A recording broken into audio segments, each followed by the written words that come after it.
While I've repeatedly shared the fact that visual novels don't tend to be my cup of tea, I'll admit that when handled properly, they can be effective.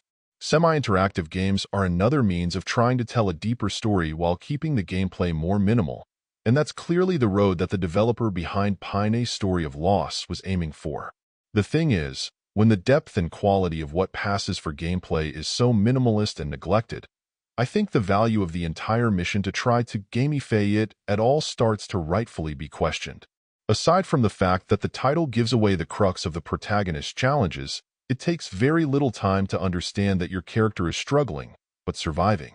Going out each day, he tackles the tasks that are necessary for survival, whether chopping wood, working to maintain his humble home, or managing a small garden. You'll participate in these actions in a very limited manner, doing little more than swiping or tapping a button. To break things up, you'll periodically work a puzzle or do some carving, but for the most part it's clear that he's merely surviving and doing little more. At some point things do turn a bit and change as your character starts to try to find ways to change his sad lot in life, but they're very slow coming. I understand that what gameplay there is reinforces the somewhat autopilot-driven existence your character is stuck in as he tries to cope with his loss, but that also doesn't make the grind-like repetition of very simple tasks any less dull to sit through.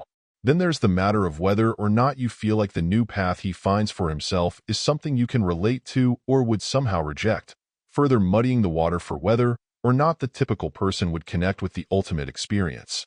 It has a story to tell, but I do question whether this was the ideal means of properly sharing it in the end. Overall, my final score for the game ended up being a 6.6. And if you're interested in picking it up, it's currently available on the Switch eShop for $9.99.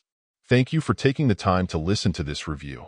And if you'd like more information or ideas of indie games worth checking out on Switch, be sure to click on the link provided in the description. Until next time.